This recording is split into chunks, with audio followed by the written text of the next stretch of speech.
RT's app was removed from Apple's App Store after the U.S. tech company halted sales in Russia. That is amid claims that the news agency's content was upsetting to some users.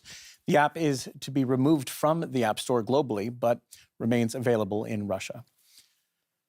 Now, earlier, social media giants including YouTube, TikTok, and Meta announced that they would restrict access to Russian media outlets RT and Sputnik in the EU.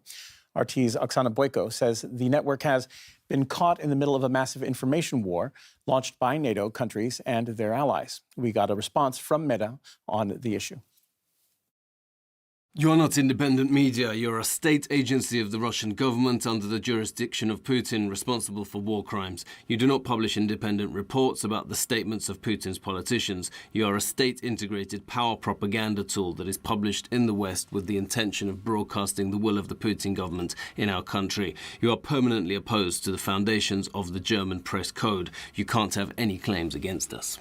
We are right in the middle of a major information war. And I have to tell you that NATO analysts and people who work for NATO for a number of years now have been talking about the so-called cognitive warfare, which they saw as an alternative to a full kinetic warfare, and many of the recommendations that they have been producing are now used by the Ukrainians. I mean, you heard that warning by the Russian Defense Ministry of the impending attack on the Information and Psychological Center in Kyiv. That center has been responsible for an avalanche of phone terrorism here in Russia, because over the last couple of days there's been a huge wave of various alerts of various buildings, social infrastructure supposedly being bombed. There we are talking about shopping malls, kindergartens, schools, etc.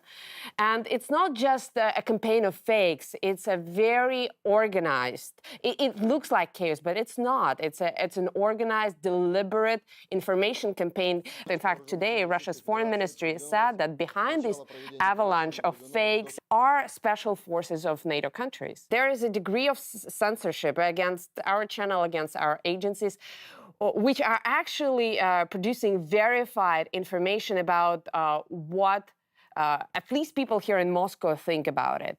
That is being blocked. So the access of European and American citizens, citizens of the world, actually, to that kind of information is blocked. Meantime, we have a huge operation to infiltrate Russian airwaves, to affect the public opinion in this country, through the use of various platforms, through the use of various media, which don't even bother to verify their information. There is a deliberate effort to make sure that the Russian government crumbles under the pressure from its own population. That's actually the goal of this cognitive warfare.